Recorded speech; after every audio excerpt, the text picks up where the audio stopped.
thank you all for coming, and Happy New Year to everybody.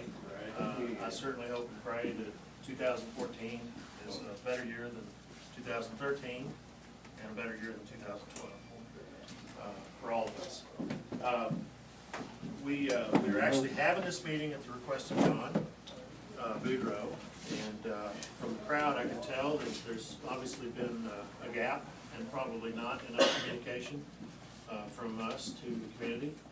And so depending on the consensus or whatever I sense from you all tonight, if we need to get these regularly scheduled, then we'll certainly do that. But you have to factor in the holidays occurred, and we really didn't have anything major taking place in the community. And that's why we shifted these meetings over to this trailer and away from the bigger building in Napoleonville, was so we could talk directly to folks about things that were going on right in the community.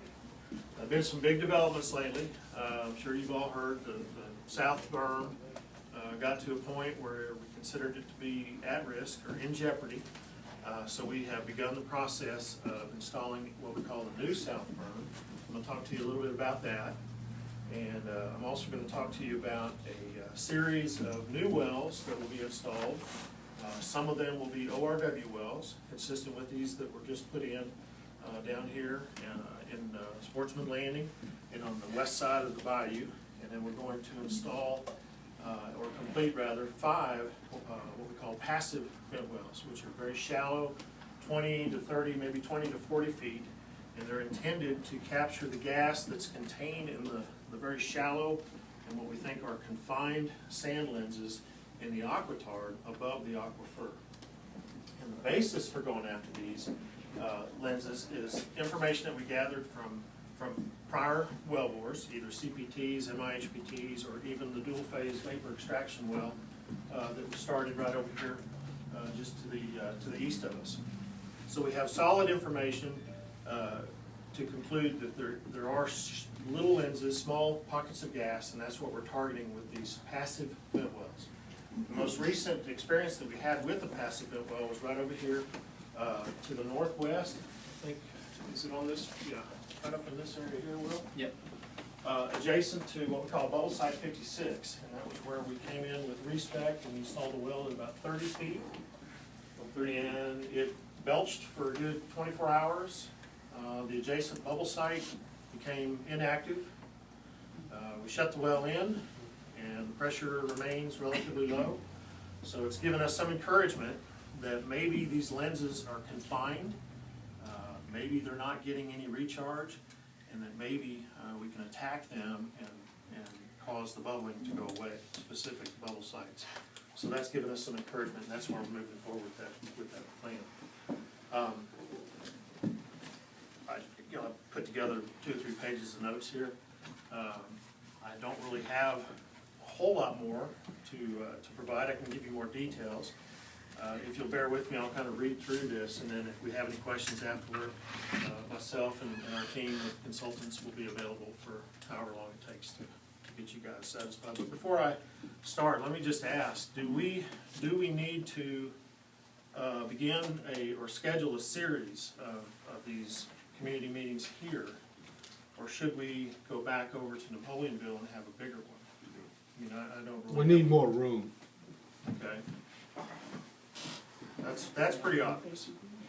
Personally, I like the meetings here better. There's a greater sense of family, I think, among the people by having a meeting here. I know this is probably the most crowded we've had since we started here in the trailer. I think some of that is probably because we haven't had a meeting in a while, and curiosity's up, and I think also because of the fact that we've moved on this new South Berm, and it's generated a lot of interest.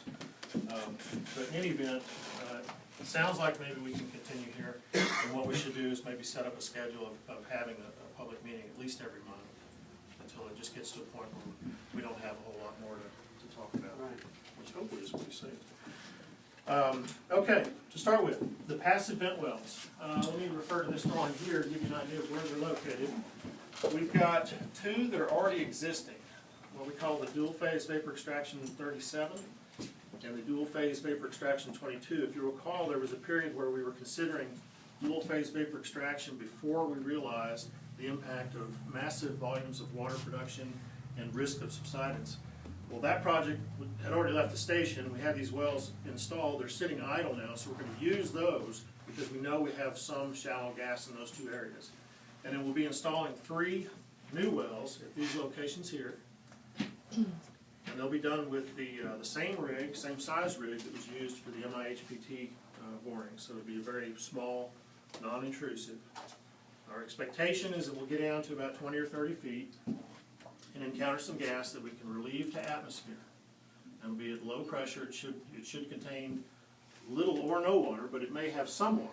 If it does produce water, we'll be prepared to capture it and haul it back into the sinkhole consistent with our DEQ permits. Okay? Now what we intend to do, because it's low volume, low pressure, and we think short-lived, is we're going to man the wells. We'll put a body out there, put a person on the location to monitor the venting and make sure that things go safely. If it takes more than 24 hours, 36 hours, then we'll look into the possibility of installing a flare. But venting will take place through riser pipes at least 8 feet above ground. We can go higher if we think we need to. We don't expect that there'll be any hazards or risks. As you all know, natural gas is lighter than atmosphere, so it should go straight on up.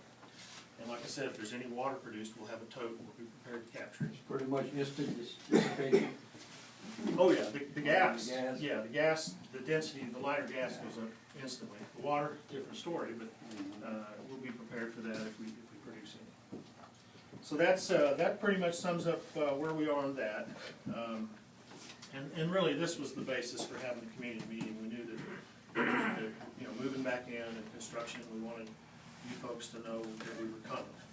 We don't have anything planned in this area, except of course 22, the recompletion of 22.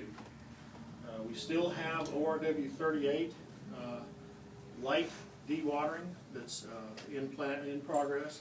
Our expectation after we get some surveying done is that we'll move on that well probably within the next 2 to 3 weeks.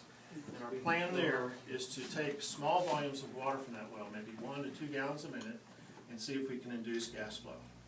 And then we'll use that to go to a select group of other ORW wells that have been non-performers, basically, marginal performers. Tetra Tech went through a process of categorizing all of the ORW wells and looked for those that have some potential for producing gas. And what we'll do, if we succeed with 38, we'll move to 21.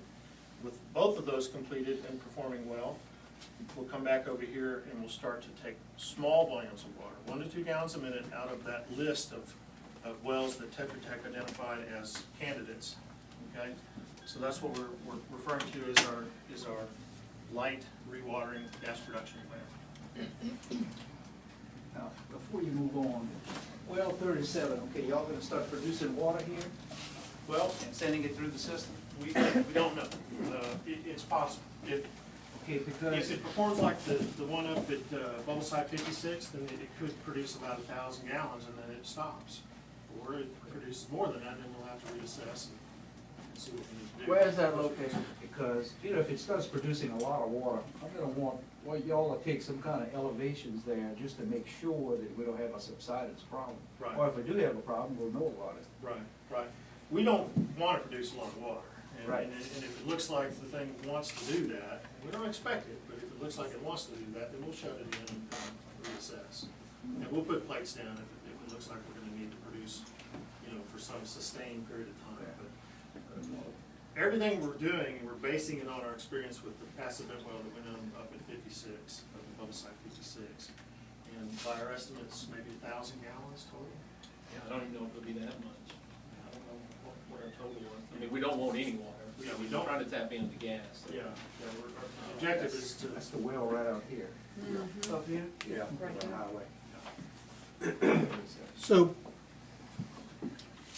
the dual-phase vacuum system, did y'all do a survey or a study on subsidence? Yes. And what was the result of that? For the testing that was done over on the north berm, we ran, Charlie, do you have the details on the subsidence reporting from that? I know it was negligible. It was very negligible, I can't remember, a third of an inch, I mean, it was, third of an inch to 3 inches maybe, I can't remember. Well, I mean, we. to, but we to ran some people, it large might be volumes. negligible, but But that was large volumes of water. We remain of the opinion that dual phase vapor extraction is not an option right now, so I appreciate your question, but I'd rather not even go into it if we're not gonna. well, but what, isn't that not what in you? use. I'm gonna move on. It